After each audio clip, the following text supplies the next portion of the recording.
Veterans Museum. But first, about 3 years ago, everybody knows the voyage of the Hokulea. It was a peace voyage. Hard to imagine that the 3 years came by, but it was an event, that historic event, and it was a success of the crew members, many of them, and the volunteers as they pulled into the Alawai Canal there in front of Magic Island itself to celebrate in front of thousands and thousands and thousands of well-wishers.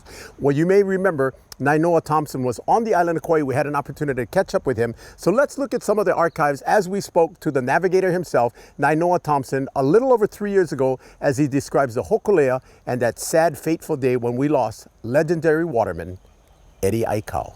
It was in March 15th, 1978. It's a long story. I'm not going to go into it, but where we learned the pain of how unforgiving the ocean is when you're not ready, and we learned the pain of what happens when you don't prepare, and we learned the pain and understanding that 95% of success in voyaging is before you go, and didn't do it, and you know, the canoe capsizes in gale force winds out of the north. Nobody knows where we are. There's no communications. They expect a phone call from Tahiti in 30 days. And there was Eddie, and there was a surfboard on board. And so, and you know, Eddie went. I mean, it was so bad out there that in the gale that, you know, we call it ehukaya. When the wind blows so strong that when the wave breaks on the top, it takes the salt spray and the rain is not falling. The rain is horizontal, and it's and there was so much salt in the sky, in the air, that we call it ehokai. It's like the salt's heavy, and it's like a fog on the water. So when the canoe went over in the Kaiwi Channel between Molokai and Oahu, I mean, we were out there. You couldn't see Oahu at all. It was in the fog. You could barely see the top of Kamalo and Molokai and Lanai Hale and Lanai, and it was rough. And so the canoe's upside down, only one hull trapped air. You got 14 people sitting on the keel. The wave is 12 to 15 feet. The wind is north. Hypothermia is an issue, and the waves are knocking people off, and nobody knows. So there's no expectation anybody will come. And you know, Eddie, I've never met a more powerful man than him.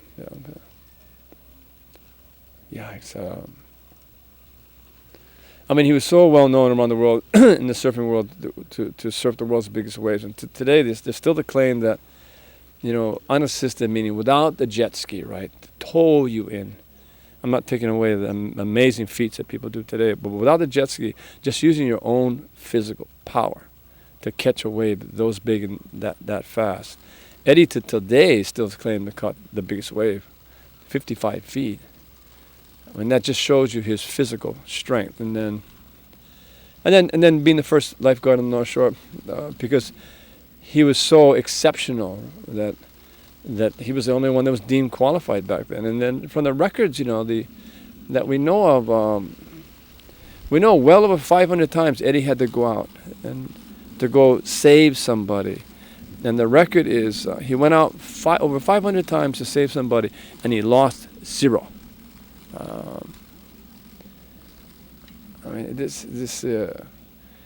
it's cellular. It's everything in his body, everything that defines who he is.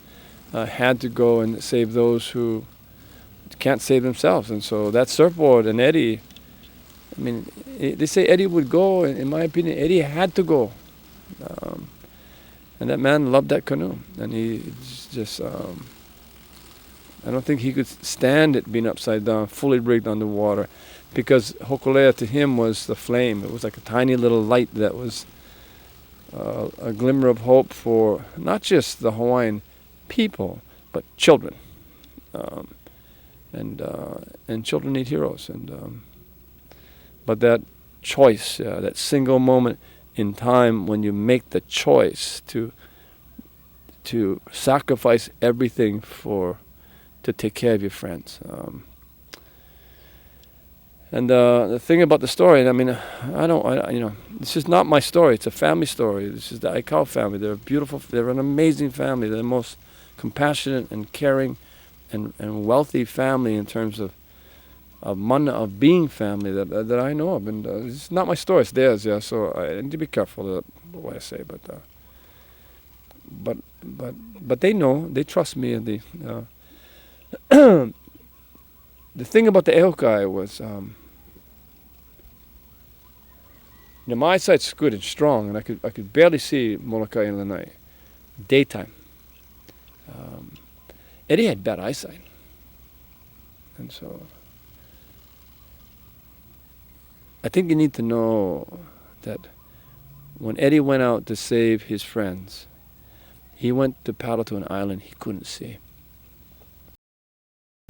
Thank you, Kauai. And of course,